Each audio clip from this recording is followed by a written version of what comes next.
झगड़ा है अपने लिए बाजार हो जाते, मेरे लिए ले आते हो।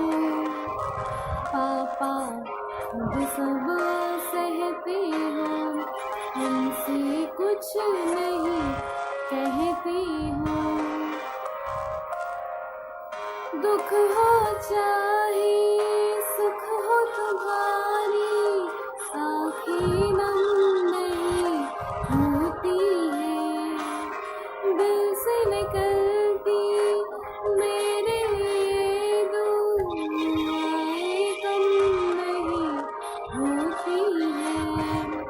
गुस्से में कभी बात करूँ तो मन ही मन सह जाते हो। पापा खुद सब सहते हो, हमसे कुछ नहीं कहते हो।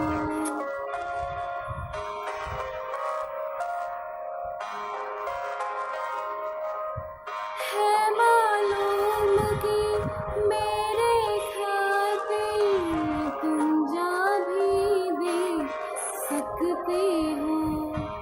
एक इंसान ही सारे जहां से मेरे लिए लड़ सकते हो।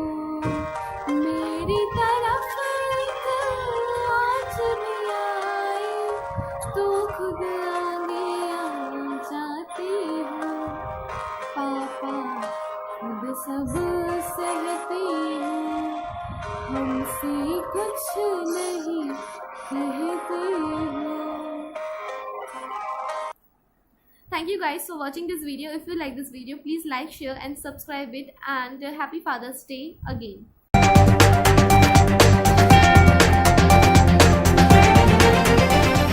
नियमों को नष्ट कर रेत उत्खनन कर रही बिस्टा मझधार में घुसी पोकली।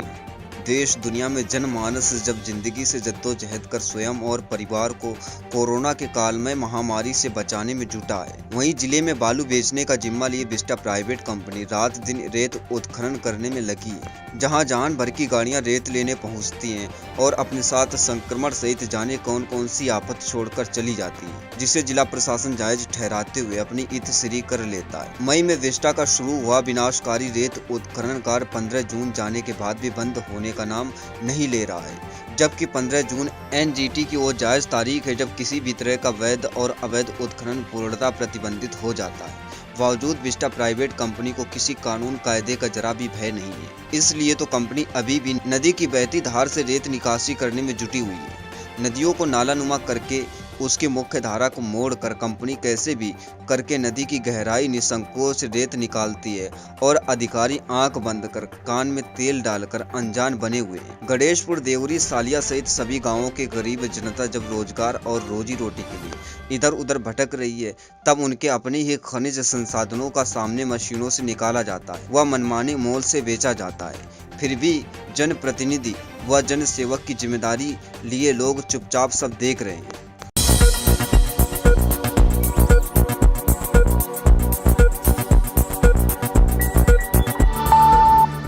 पीएम नरेंद्र मोदी का राष्ट्र को संबोधन की मुख्य बातें।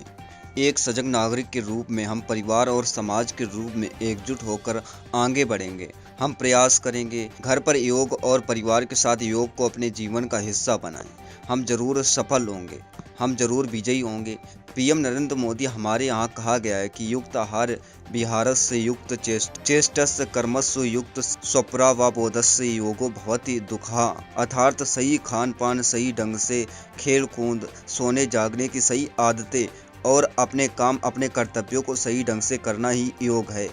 पीएम नरेंद्र मोदी। गीता में भगवान कृष्ण ने योग की व्याख्या करते हुए कहा है कि योग कर्मसु कौशलम, अर्थात कर्म की कुशलता ही योग है, कार्य में दक्षता योग है।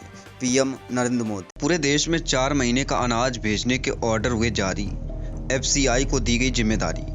खाद्य एवं सार्वजनिक वितरण विभाग और एफसीआई को आदेश दिए हैं कि देश के हर कोने तक अगले 4 महीने का पर्याप्त अनाज मिशन मोड में जल्द से जल्द पहुंचा दिया जाए, ताकि बरसात में कहीं भी खाद्यान्न की कमी ना हो। टिड्डी दल पहुंचा बड़वारा, करोड़ों की तादाद में दिखा झुंड, स्थानीय प्रशासन की ओर से नहीं किया गया कोई इंतजाम और उपाय। गुजरे सप्ताह से टिड्डियों का शुरू हुआ तांडव बंद होने का नाम नहीं ले रहा है। शुरुआती समय में जहां कठनी, रीठी, विजय राघवगढ़, बरही टिड्डियों के तांडव से तहस नहस हुए, वहीं बड़वारा भी खुद को बचाने में विफल रहा है। आज दोपहर 12 बजे करोड़ों की संख्या में बड़वारा पहुंचा टिड्डियों का झुंड देखते ही देखते रोहानिया, लखा, खीरा आसपास फैला नजर आया, जिनसे निपटने के नाम मात्र उपाय प्रशासन द्वारा नहीं किए गए। कुल मिलाकर राम भरोसे सब छोड़ दिया गया।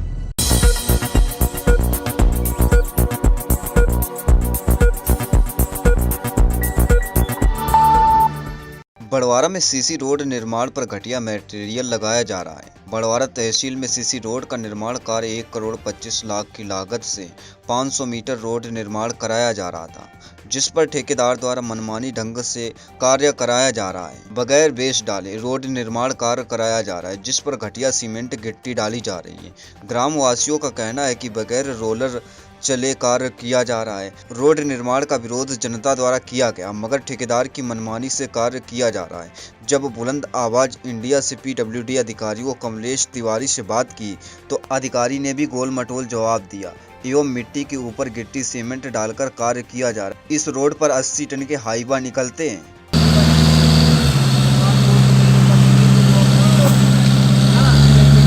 ये रोड का निर्माण जो हो रहा है, यहाँ पे पब्लिक का कहना है कि गिट्टी वगैरह नहीं डाली जा रही। आप लोग देख रहे हैं? हाँ, हम देख रहे हैं ना, न काली गिट्टी का बेस डाला गया, न बेलत चलाई गई, सीधे डायरेक्ट कीचड़ में बेस डाला जा रहा है। आप लोग ने विरोध नहीं किया? हम तो कह रहे हैं ना भाई, इन लोगों से ये लोग काम करवा रहे हैं। हाँ। लेकिन सुन ही नहीं रहे लोग, सीधे डायरेक्ट कीचड़ में बेस डलवाई दे रहे हैं।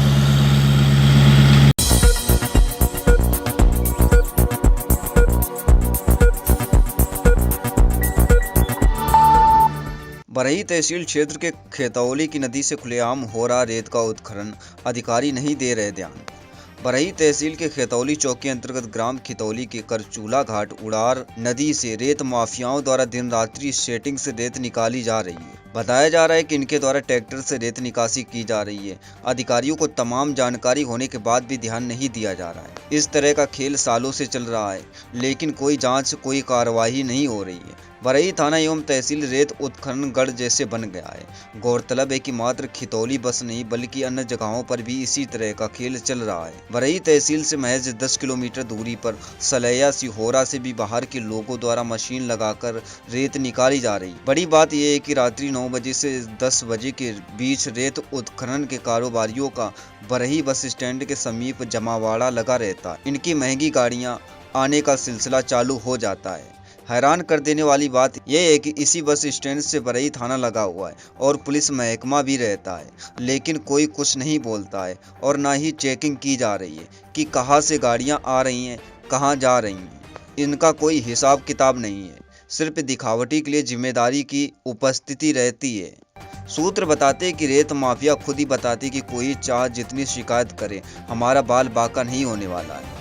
हम बहुत पावरफुल हैं, हमारी सेटिंग ऊपर से नीचे तक है, हमारे काम में कोई रुकावट नहीं आने वाली है। सवाल ये उठ रहा है कि इन रेत कारोबारियों जो इतने हौसले बुलंद हैं, तो किसके वजह से है? आखिर इनको संरक्षण देने वाला कौन है, जिसके वजह से इनको कोई भय नहीं है। बाइक को ट्रक ने मारी टक्कर, 2 बच्चों की मौके पर मौत। हादसे में पति पत्नी सहित 2 बच्चे गंभीर रूप से घायल। टेवा क्षेत्र के पेट्रोल पंप के पास तेज गति ट्रक चालक ने दिया घटना को अंजाम। मजनपुर कोतवाली क्षेत्र के टेवा पेट्रोल पंप के पास बाइक सवार एक परिवार को तेज रफ्तार ट्रक ने टक्कर मार दी, जिससे बाइक में सवार 2 छोटे बच्चे सड़क पर गिर गए और दोनों बच्चों को ट्रक ने कुचल दिया, जिससे दोनों बच्चों की मौके पर ही मौत हो गई। सूचना पाकर मौके पर ग्रामीण का मजमा लग गया और इस मौके पर जानकारी मिलते ही पुलिस भी पहुंची और घायलों को पुलिस ने इलाज के लिए जिला अस्पताल भेज दिया। वहीं हादसे के शिकार दोनों बच्चों की मौत के बाद लाश को कब्जे में लेकर पुलिस ने पोस्टमार्टम के लिए भेज दिया है। घटनाक्रम के मुताबिक बरैसा थाना पश्चिम सरीरा निवासी हरिश्चंद्र पुत्र शिव प्रसाद दिवाकर अपनी पत्नी व 4 बच्चों के साथ क्रमशः कृष्णा, अनुज, मधु, अंश के साथ बाइक से मजनपुर जा रहे। जैसे ही बाइक सवार टेवा पेट्रोल पंप के पास पहुंचे कि तेज गति से ट्रक का धक्का बाइक में लगते ही बाइक में सवार 2 बच्चे सड़क पर गिर गए, जिन्हें ट्रक ने कुचल दिया। इससे दोनों बच्चों कृष्णा उम्र 10 वर्ष और अनुज उम्र 8 वर्ष की मौके पर ही मौत हो गई। ट्रक के धक्के से 2 बच्चे सड़क के बाहर पटरी में गिर गए थे, जिससे उनको गंभीर चोटें आई हैं। हरिश्चंद्र व उनकी पत्नी सविता व 2 बच्चे गंभीर रूप से घायल हैं और चारों घायलों को जिला चिकित्सालय उपचार के लिए भेज दिया गया है। 2 बालकों की मौके पर ही मौत हो गई। दोनों का शव पोस्टमार्टम के लिए भेज दिया गया। हर वर्ष की तरह इस बार भी भगवान जगन्नाथ की रथ यात्रा पुरी में निकलेगी। रथ यात्रा में 1500 से ज्यादा लोग शामिल नहीं होंगे। रथ यात्रा से जुड़ी हर जानकारी प्रधानमंत्री नरेंद्र मोदी ने मंगलवार को भगवान जगन्नाथ की रथ यात्रा के अवसर पर लोगों को बधाई दी और कामना की कि यह यात्रा लोगों के जीवन में खुशियां एवं समृद्धि लेकर आए। पुरी में दोपहर 12 बजे से निकलेगी रथ यात्रा। रथ यात्रा से पहले मंदिर परिसर को सैनिटाइज किया गया। रथ यात्रा में शामिल होने वाले सभी श्रद्धालुओं का कोरोना टेस्ट।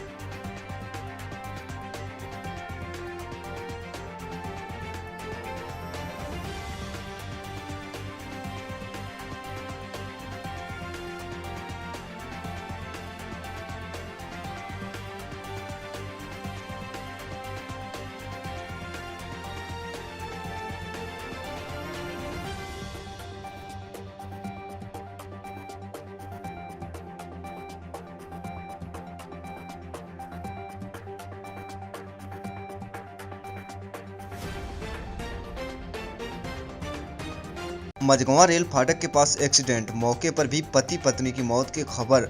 मासूम पुत्री गंभीर रूप से घायल। ट्रक के नीचे मोटरसाइकिल आने से हुआ हादसा।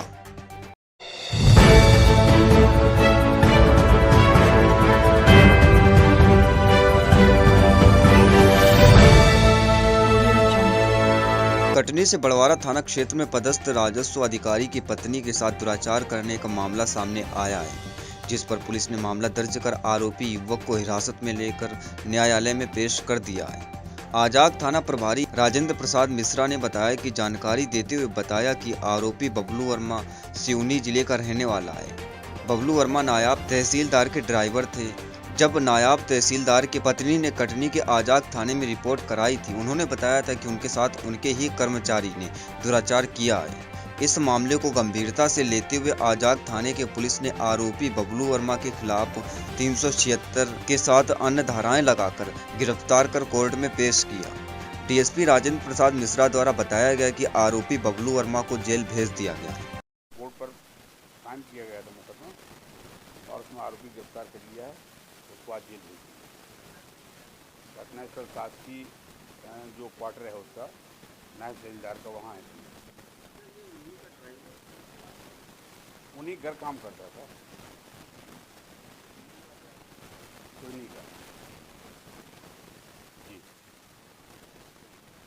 विगत दिनों हमारी टीम बुलंद आवाज इंडिया चैनल सतना जिले से लगभग 5 किलोमीटर दूरी पर पशुपति धाम की स्थापना लगभग 15 वर्षों पहले कोई सेठ सतना के ही नारायण दास जी द्वारा कराया। कहा जाता है कि जिस सेठ ने बनवाया था पशुपति धाम, उस सेठ के बच्चे नहीं हुए थे, मगर नेपाल पर जाकर पशुपति धाम में भोले बाबा से मन ही मन में आराधना की और ईश्वर की कृपा से वहां से आने के बाद एक ही वर्ष में सेठ को बच्चा प्राप्त हुआ। ठीक नेपाल के तर्ज पर पशुपतिनाथ का भव्य विशाल मंदिर का निर्माण कर पशुपति धाम बनाया गया। वहां पर दूर दूर के लोग दर्शन के लिए आते हैं। खासकर सावन के महीने पर दर्शनार्थियों का भयंकर भीड़ देखने को मिलती है। कहते हैं कि मन की मनोकामना पूर्ण होती है। इनके दर्शन मात्र से भगवान शंकर यहाँ पर चतुर्भुज मुख पर विराजमान देखने से ऐसा लग रहा है कि साक्षात शिव भगवान उपस्थित हो गए हैं। सामने नंदी बाबा की मूर्ति विशालकाय है, देखने पर लोगों को आकर्षण का केंद्र बना हुआ है। सतना जिला में एक तरफ चित्रकूट, दूसरी तरफ मां शारदे और तीसरे तरफ यहाँ पर साक्षात नेपाल के काठमांडू स्थित पशुपतिनाथ सतना जिले में विराजमान है। यहाँ पहुँचने पर प्रकृति की छटा देखने से मंत्रमुग्ध हो जाता है।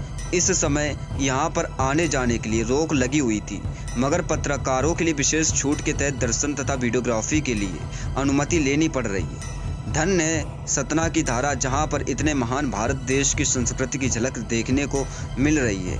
लोगों से आग्रह है कि इस धाम को एक बार सतना आने पर जरूर दर्शन करें। नेपाल में पूरी तरह पर यहाँ के धाम जो बनवाए तो उनका ये कहना कि पुरानी लोग इसमें यही बोल रहे हैं। सामने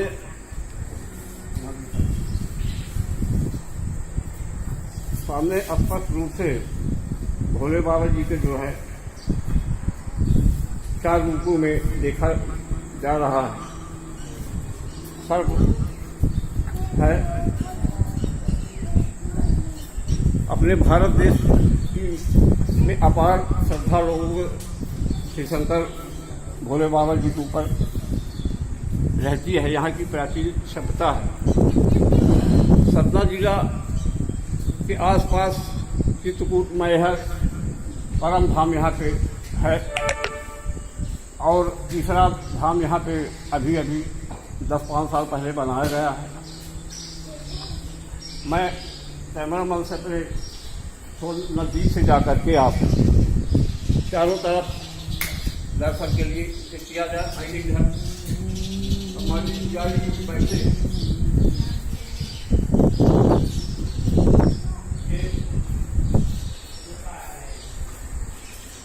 गाड़ी नहीं बोल नहीं वो चल रहा है ना ये हाँ क्या है? हम लोग उससे है मीडिया से हैं। साल नहीं लगी हम जान नहीं जैसे अपना हाँ हम आती रहो इसका रिकॉर्डिंग होंगे।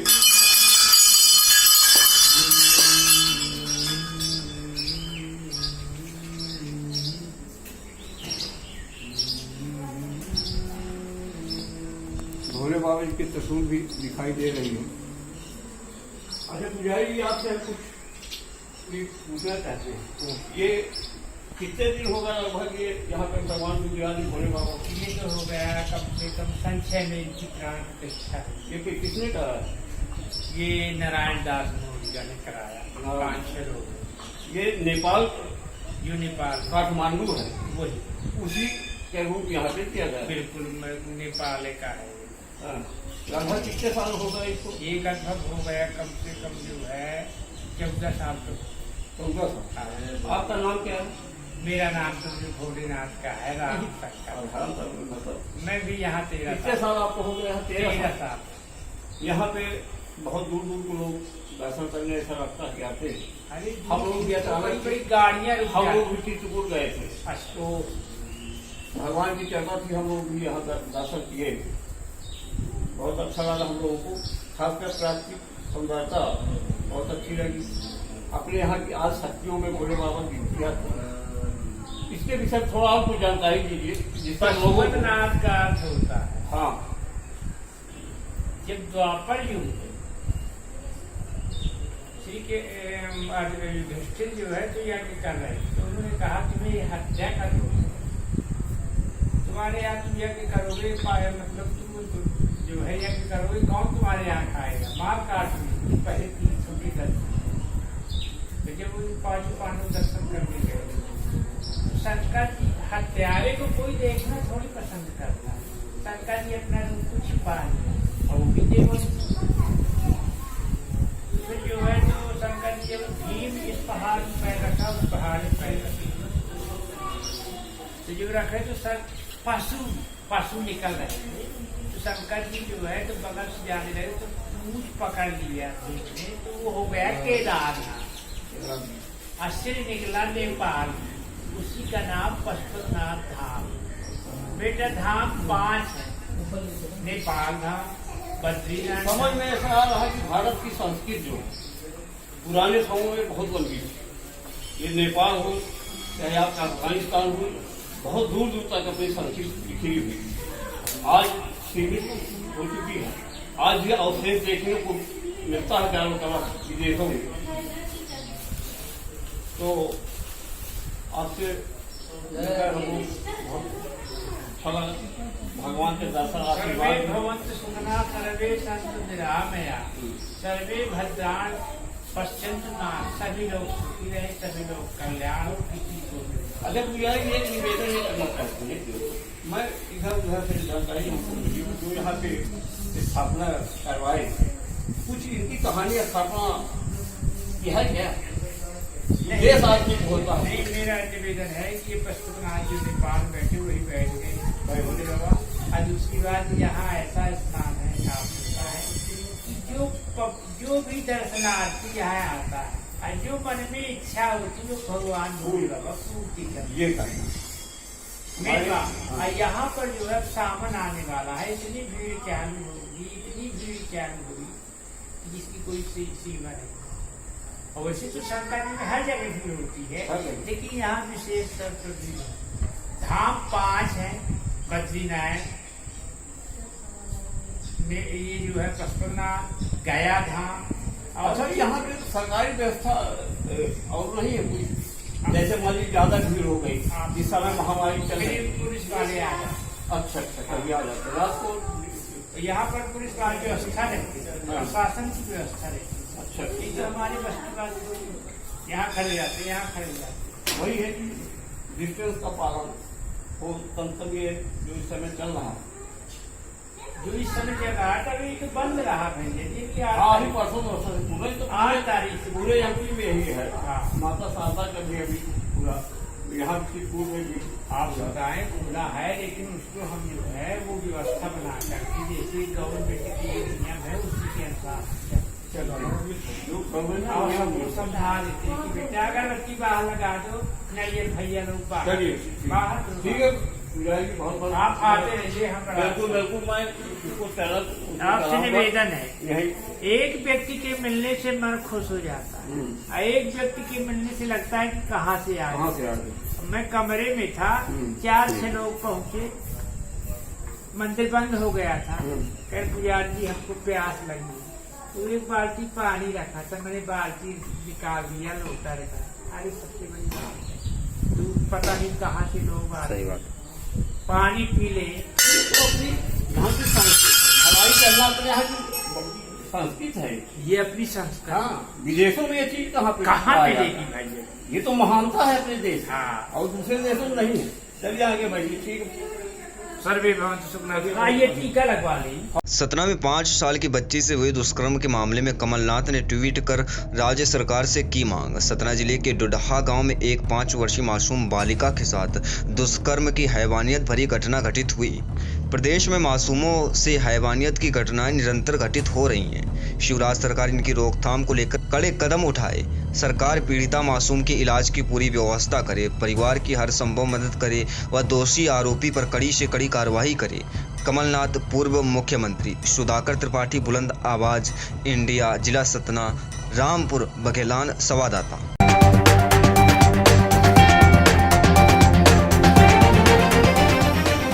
समस्या समाधान समिति के प्रदेश अध्यक्ष अभिषेक पांडे का साफ तौर पर कहना है कि मैहर में बढ़ते नोवेल कोरोना वायरस के बढ़ते प्रकोप से अभी भी मैहर प्रशासक चुप्पी क्यों साधे हुए। अगर प्रशासन द्वारा मैहर को लॉकडाउन नहीं किया गया तो इसी तरह कोरोना के नए मामले सामने आते रहेंगे। अगर प्रशासन द्वारा मैहर को लॉकडाउन नहीं कराया गया तो समस्या समाधान के सभी कार्यकर्ता मैहर बंद कराने का कार्य करेंगे।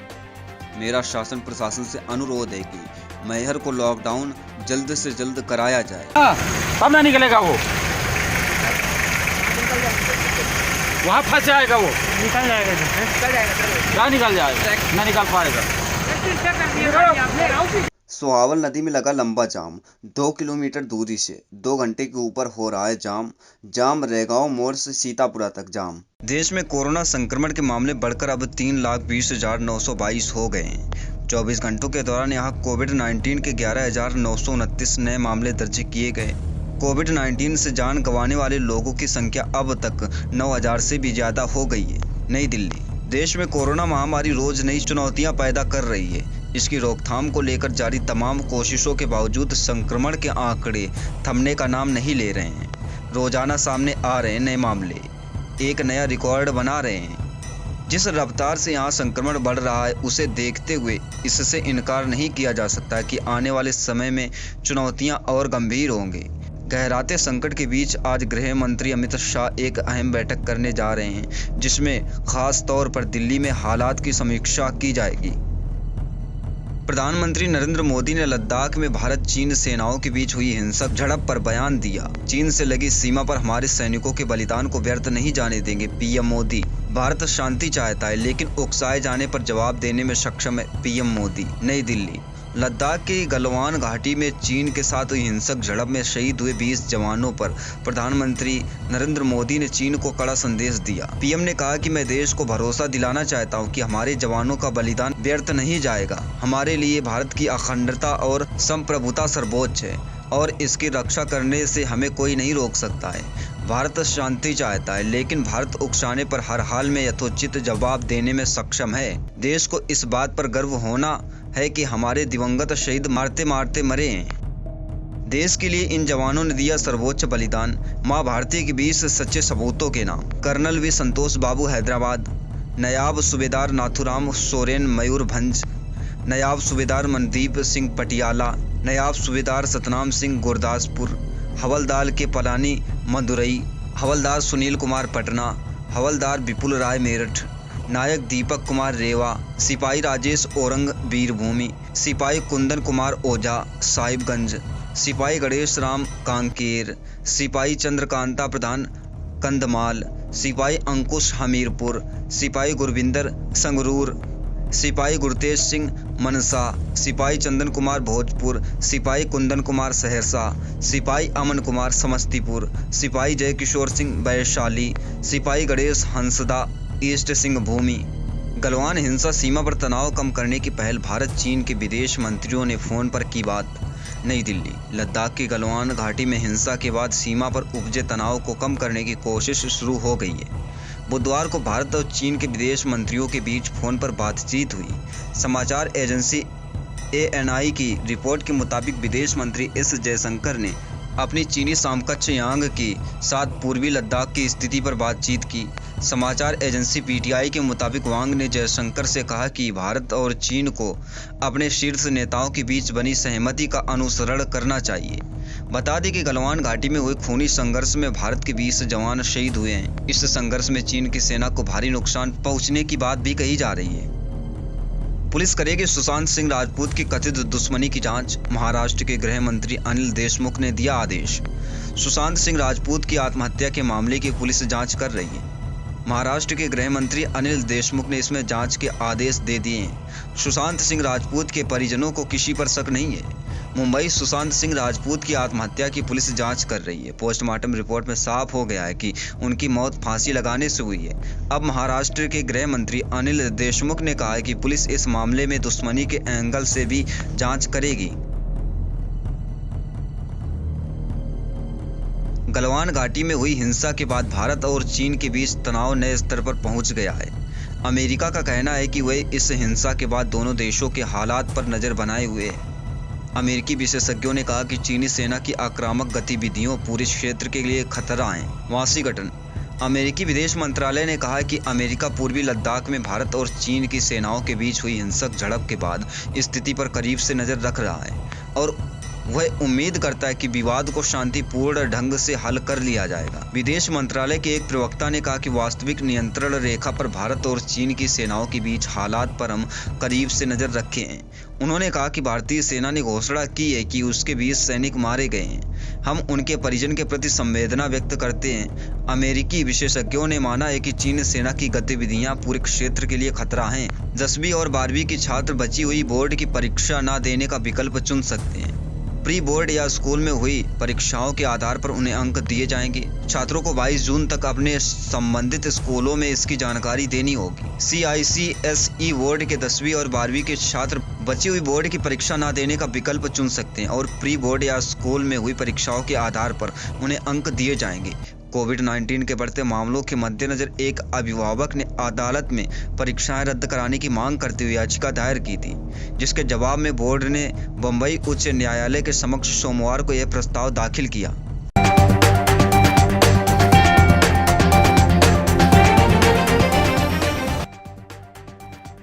चीन ने पूर्वी लद्दाख के दौलत बेग ओल्डी और देपसांग सेक्टर के पास भी बड़ी संख्या में सेना तैनात की है। भारत चीन सैनिकों के बीच लद्दाख की गलवान घाटी में 15 जून की रात हिंसक झड़प हुई थी, जिसमें 20 जवान शहीद हो गए थे। दोनों देशों के बीच जनरल लेवल की मीटिंग हुई थी। भारत ने झड़प को चीन की साजिश बताया, कहा LAC से पीछे हटें। अन्य यूनिवर्सिटीज जैसे कि मेडिकल यूनिवर्सिटी के छात्रों को भी मिले जनरल प्रमोशन।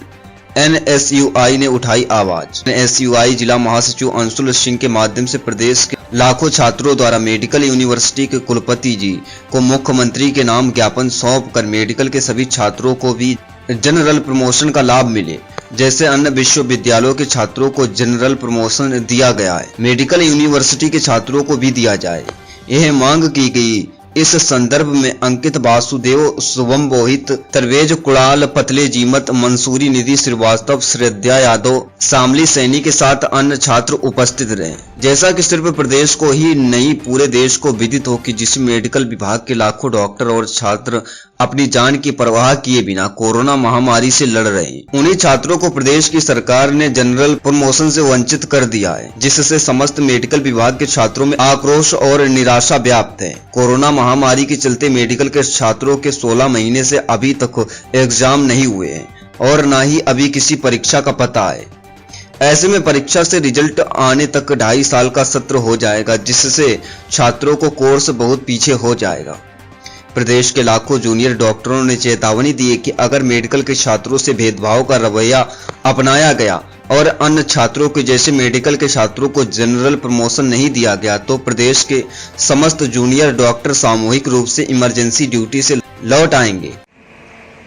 NSUI एवं प्रदेश के छात्रों के द्वारा जनरल प्रमोशन की मांग को लेकर उठाए गए भारी विद्रोह के कारण माननीय शिवराज सिंह चौहान मुख्यमंत्री मध्य प्रदेश शासन ने प्रदेश के सभी स्तरीय कॉलेज के छात्रों को जनरल प्रमोशन तो दिया, परंतु मेडिकल यूनिवर्सिटी के छात्र इस जनरल प्रमोशन से वंचित क्यों? जो कि अपना अधिकतर समय इस समय कोविड-19 की ड्यूटी के तहत दे रहे हैं, वो छात्र परीक्षाएं कैसे देंगे एवं मेडिकल के छात्रों को वंचित क्यों रखा जा रहा है? इस विषय को लेकर हमने आज माननीय मुख्यमंत्री महोदय के नाम से आयुर्विज्ञान विश्वविद्यालय कुलपति जी को ज्ञापन प्रेषित करके ये मांग की है कि मेडिकल यूनिवर्सिटी के सभी छात्रों को भी जनरल प्रमोशन का लाभ दिया जाए एवं उन्हें प्रमोट कर अगली कक्षा में प्रवेश दिया जाए। अंशुल सिंह, जिला महासचिव NSUI जबलपुर। कलेक्टर ने किया मैहर क्वारंटाइन सेंटर का निरीक्षण, अधिकारियों को दिए आवश्यक दिशा निर्देश। मैहर में नोवेल कोरोना वायरस महामारी के संक्रमण को बढ़ता देख सतना कलेक्टर अजय कटेसरिया द्वारा मैहर में बनी यात्री निवास 3 पर क्वारंटाइन सेंटर का निरीक्षण किया गया, जिसमें क्वारंटाइन किए गए लोगों की व्यवस्थाएं जांची और अधीनस्थ अधिकारियों और कर्मचारियों को किया निर्देशित, जिसमें मैहर अनुविभागीय अधिकारी सुरेश अग्रवाल, थाना प्रभारी देवेंद्र प्रताप सिंह चौहान के साथ स्वास्थ्य विभाग का अमला रहा मौजूद।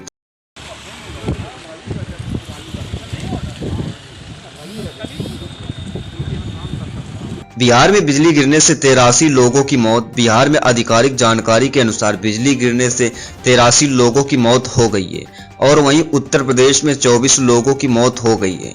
आपदा प्रबंधन विभाग के मुताबिक 25 जून गुरुवार को शाम 6:30 बजे तक मिली जानकारी के अनुसार 83 लोगों की मौत हुई है। राज्य के आपदा प्रबंधन विभाग जिलों से फोन पर मिलने वाली जानकारी के आधार पर यह सूची जारी की गई। आपदा प्रबंधन विभाग के अनुसार सबसे ज्यादा मौतें गोपालगंज में हुई हैं, जहां 13 लोग मारे गए हैं। बिहार के करीब 23 जिले में बिजली गिरने से जान माल का नुकसान हुआ है। गोपालगंज के बाद मधुबनी और नवादा में 8 लोग मारे गए हैं। इसके अलावा सीवान में 6, भागलपुर में 6, पूर्वी चंपारण में 5, दरभंगा और बांका में 5 और पश्चिमी चंपारण में 2 लोगों की मौत की खबर है।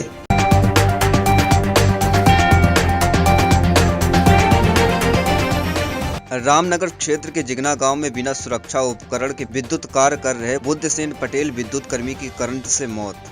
सतना उचेहरा थाना अंतर्गत पिपरी कला में सतना से जबलपुर जा रही बोलेरो क्रम MP 19 GA 4633 को अज्ञात वाहन से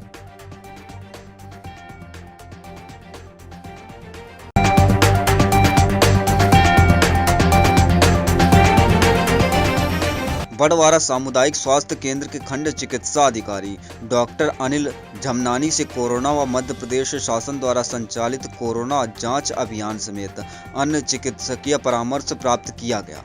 डॉक्टर झमनानी ने बताया कि पूरे मध्य प्रदेश में कोरोना जांच अभियान आशा आंगनवाड़ी कार्यकर्ता के माध्यम से थर्मल स्क्रीनिंग कराकर की जाएगी। और हमारे साथ सामुदायिक स्वास्थ्य केंद्र के प्रमुख चिकित्सक और block medical officer doctor Anil Jhamnani ji मौजूद हैं। डॉक्टर साहब, बुलंदाबाज इंडिया न्यूज़ की पूरी टीम और हमारी तरफ से बहुत बहुत स्वागत है। Thank you.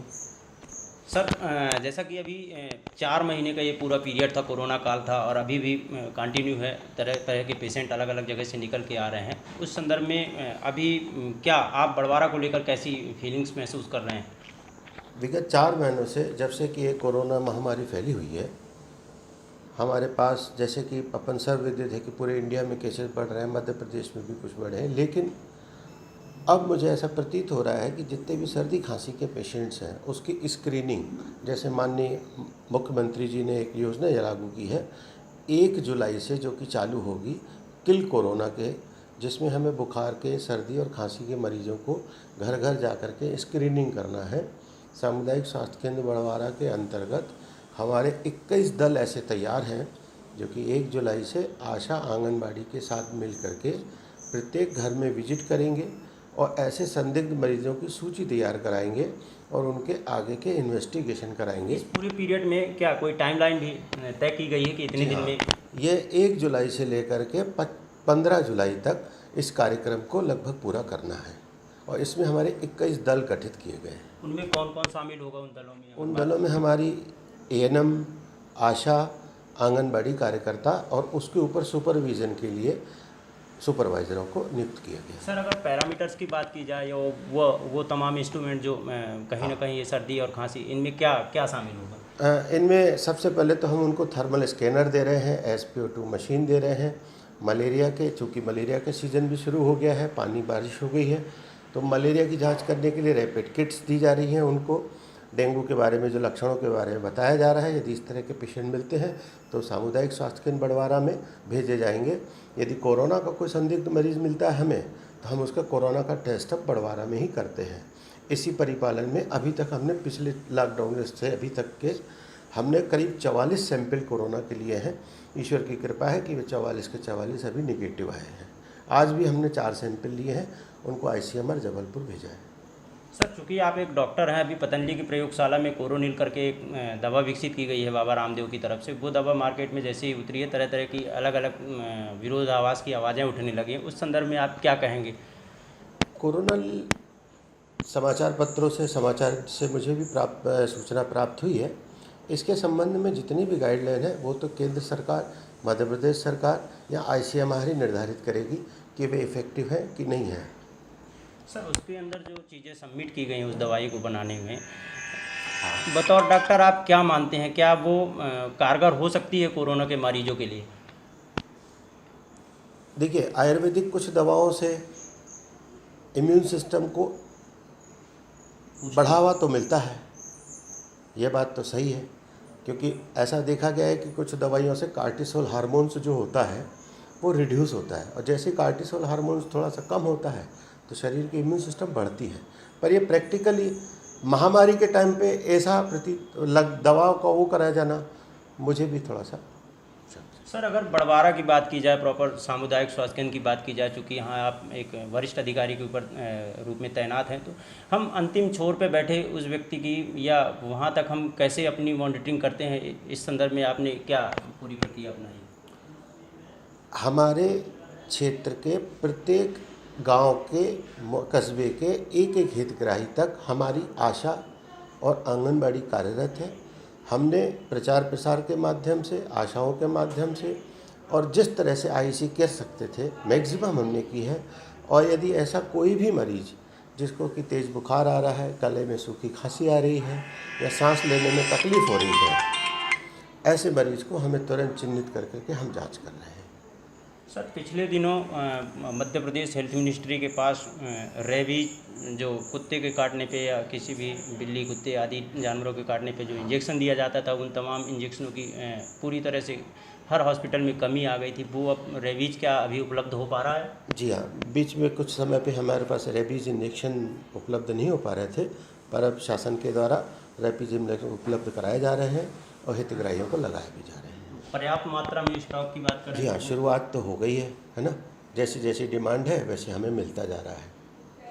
तो ये थे हमारे साथ block medical officer doctor Anil Jhamnani ji, जिन्होंने हमारे तमाम प्रश्नों के बड़ी बेबाकी और स्पष्टता से जवाब दिए। डॉक्टर साहब बहुत बहुत धन्यवाद। बुलंद आवाज इंडिया न्यूज़ के लिए विनोद परोह। शाला प्रभारी स्कूल प्रांगण को बनाया फूल बगिया। हरी भरी सब्जियों से सजा प्रांगण। चांदन माध्यमिक शाला को सजाया वहां के प्रभारी सुनील तिवारी ने। मध्य प्रदेश शासन के किचन गार्डन योजना को अमली जामा पहनाने वाले चांदन माध्यमिक शाला के प्रधानाध्यापक सुनील तिवारी ने अप्रैल माह की 1 तारीख को अपने स्कूल प्रांगण में खाली पड़ी जमीन में अलग अलग प्रकार की सब्जियों के पौधे रोपते हुए भारत बंद के समय काल में उनकी देखभाल और रख रखाव करके उनको फलता फूलता बना दिया है। आज चांदन माध्यमिक स्कूल प्रांगण में लौकी, बरबटी, कद्दू, करेला, भिंडी, आम, कटहल इत्यादि प्रत्येक प्रकार की सब्जियां उपलब्ध हैं। इतना ही नहीं, इन सब्जियों के साथ साथ गुलाब, चंपा, चमेली से जगनमगन चांदन माध्यमिक शाला अन्नशालाओं और वहां के प्रभारियों को सुनील तिवारी और उनकी सुंदर बगिया सीख देती दिख रही है, जो स्कूल को मंदिर बनाकर मनोरंजन का माध्यम मानते हैं। आज हम पहुंचे हैं चांदन के माध्यमिक शाला परिसर के अंदर पहुंचे हैं हम, और माध्यमिक शाला परिसर के अंदर से हम आपको बुलंद आवाज़ इंडिया न्यूज़ के जरिए ये दिखाना चाहेंगे कि स्कूलें तो आपने तमाम देखी होंगी, पूरे जनपद में, ज़िले में या प्रदेश में अनेकानेक प्रकार की स्कूलें हमने देखी होंगी, चाहे वो निजी सेक्टर की स्कूलें हों या सरकारी महकमे की स्कूलें हों। लेकिन चांदन माध्यमिक शाला अपने आप में अलग है, क्योंकि मैं अपने कैमरामैन से चाहूँगा कि वो दिखाएं कि चांदन स्कूल किस तरह से तमाम स्कूलों के लिए एक मिसाल बन गया है, सबसे अलग क्यों है। उसका कारण ये है कि यहाँ पे पदस्थ जो शाला प्रभारी हैं या HM कहें, हेडमास्टर कहें जिनको, उन्होंने अपनी मेहनत से, उन्होंने अपनी काबिलियत से पूरे स्कूल परिसर के अंदर बागवानी करके रखी हुई है। तरह तरह के फूल और सब्जियों के पौधे रोपे हुए हैं। आज वो तमाम फूल और सब्जियों के पौधे तैयार हो चुके हैं, फलना और फूलना भी शुरू कर दिया है। अगर हम इस पूरी प्रगति की बात करें, इस पूरे तरक्की की बात करें, तो हमें हेडमास्टर महोदय के माध्यम से मिली जानकारी के मुताबिक इन्होंने भारत बंद का पूरा उपयोग इन्हीं पौधों, फूलों और सब्जियों को तैयार करने में किया है। एक भी दिन ऐसा नहीं रह गया जब इन्होंने स्कूल का भ्रमण ना किया हो और अपनी इस फूल बगिया या सब्जी बाजी की बगिया को ना देखा हो। दोनों टाइम ये यहाँ समय से पहुँचते थे, इन पौधों और सब्जियों को पानी देते थे, खाद देते थे और तरह तरह की जो ज़रूरत की दवाइयाँ हैं वो इन्हें देते थे, जिसका परिणाम आज ये है कि अगले 1.5 से 2 महीने में ये तमाम, चाहे वो भिंडी की फसल हो, बरबटी हो, लौकी हो, कटहल हो, आम के पौधे हों या फूलों के अलग अलग पौधे, ये सभी पौधे फल फूल कर तैयार हो चुके हैं। हमें ये भी जानकारी मिली, हमारे साथ कुछ ग्रामीण भी यहाँ पे मौजूद है, हमारे साथ वो HM भी मौजूद हैं, वो शाला प्रभारी भी मौजूद हैं, हम उनसे भी बात करेंगे।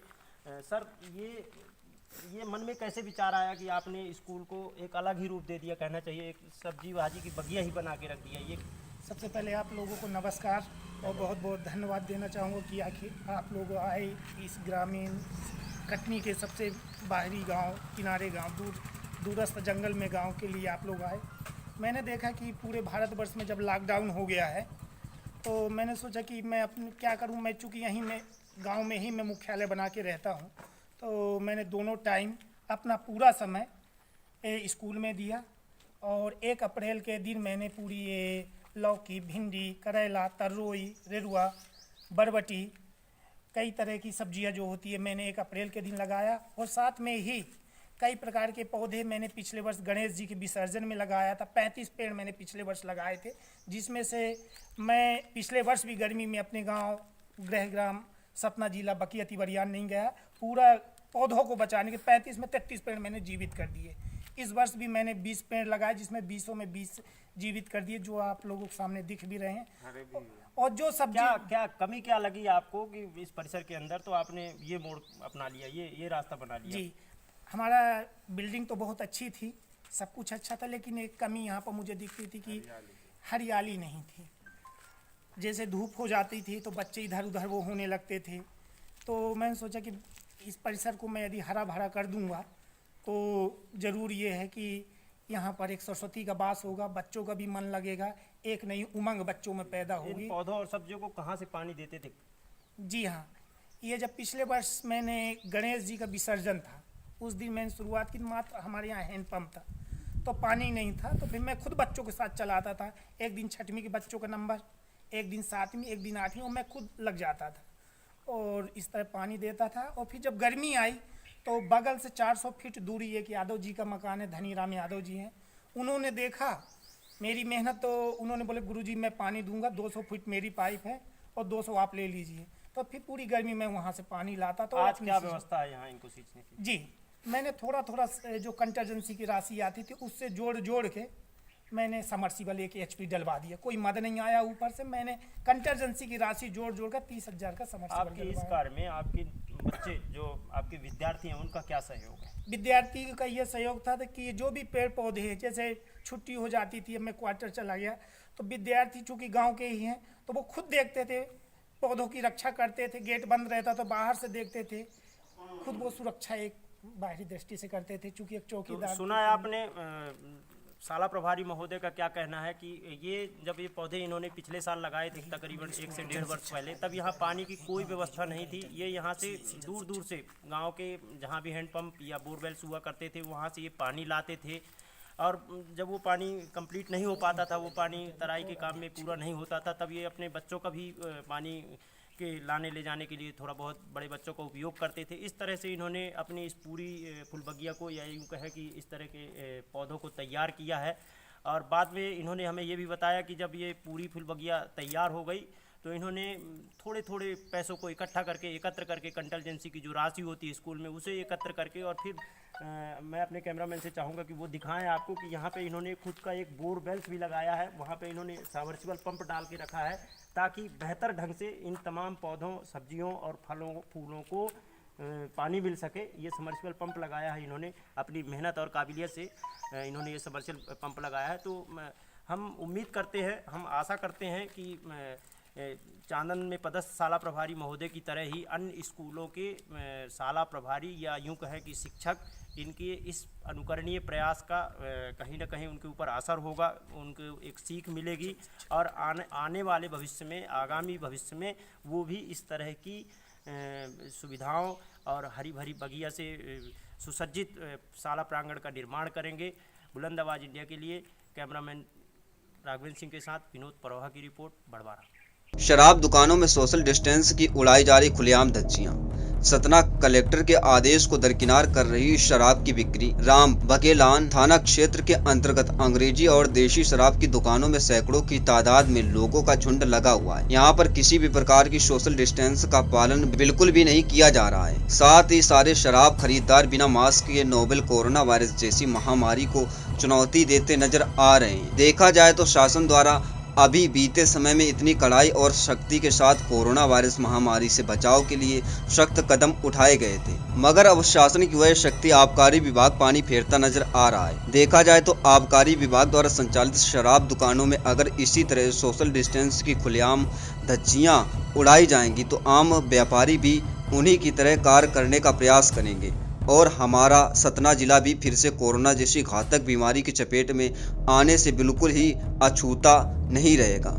अगर समय रहते प्रशासनिक अधिकारियों ने इनसे नियमों की कड़ाई से पालन नहीं कराया तो अंजाम क्या होगा, यह सोच से परे है। विजय राघवगढ़ बरही कांग्रेस का महामहिम राज्यपाल के नाम ज्ञापन जनादेश के अपमान का आरोप। नीरज सिंह के नेतृत्व में एकत्रित कांग्रेसी पहुंचे तहसील मुख्यालय। विगत दिनों वायरल ऑडियो टेप से आक्रोशित कांग्रेस और उसके नेता भाजपा शिवराज समेत केंद्र की मोदी सरकार का विरोध शुरू कर दिया है और मध्य प्रदेश के जनता के जनादेश का अपमान करने और सत्ता स्वार्थी होने का आरोप लगाते हुए महामहिम राज्यपाल और महामहिम राष्ट्रपति के नाम ज्ञापन सौंपकर शिवराज सरकार को सत्ता से तत्काल बर्खास्त करने व जनता का जनादेश है तो पुनः जनता के बीच जाने की बात कही है। विजय राघवगढ़ विधानसभा की बरही कांग्रेस इकाई के ब्लॉक कांग्रेस अध्यक्ष पंडित संजय बिलोहा, शरद द्विवेदी, नीरज सिंह बघेल, निरपत कुशवाहा, सैयद अजमत अली आदि कांग्रेसी नेताओं ने बरही तहसील मुख्यालय पहुंचकर महामहिम राष्ट्रपति और महामहिम राज्यपाल के नाम तहसीलदार बरही को ज्ञापन सौंपकर मध्य प्रदेश की शिवराज सरकार की तत्काल सत्ता से समाप्त करने का आह्वान करते हुए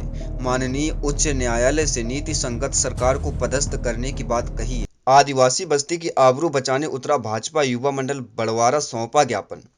जिला पंचायत सदस्य सहित कई युवा कार्यकर्ताओं ने की सड़क बचाने की अपील।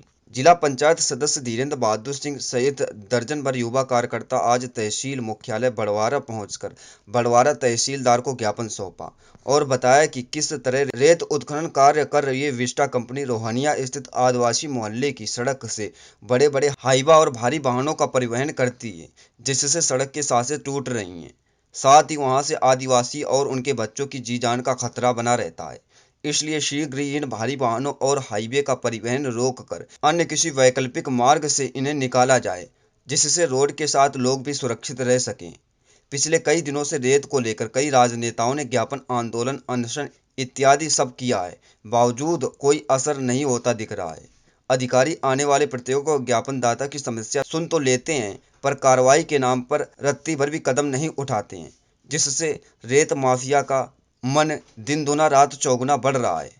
कटनी से राघवेंद्र सिंह की खास रिपोर्ट। आज आप लोग तहसीली किस लिए आए थे? आज रोहनिया ग्राम से कुछ हमारे संगी साथी आए और उन्होंने बात रखी कि रोहनिया से जो अवैध रूप से ट्रकों का परिवहन और रेतों का परिवहन हो रहा है, तो जो आदिवासी मोहल्ला है कम से कम मुझे 100 मीटर या 200 मीटर की लंबाई पे पूरा बसा हुआ है। वो मार्ग पूरा संकीर्ण है। साथ में जो दत्तला जलाशय में जो पुलिया है उसकी कैपेसिटी है 8 टन के अंदर की है और वहाँ से निकल रहे 40 से 50 टन के ओवरलोड ट्रक निकल रहे हैं। तो ग्रामीण ये चाह रहे हैं कि वहाँ पे जो भी ट्रक निकले तो या तो अपना मार्ग परिवर्तन करें और उस साइड से निकले, या फिर कुछ समय बाद स्कूल चालू हो जाएंगे अपने, तो कोई अप्रिय घटना ना होने पाए। यदि आपकी सुनवाई नहीं होती है तो फिर आप किस हद तक जा सकते हैं? या कोई आंदोलन शांतिपूर्वक आंदोलन या फिर उग्र आंदोलन? शांतिपूर्ण आंदोलन करेंगे। हमें पूरा भरोसा है कि प्रशासन हमारी बात मानेगा। आपका नाम? मेरा नाम धीरेन्द्र सिंह है, जिला पंचायत सदस्य बड़वारा।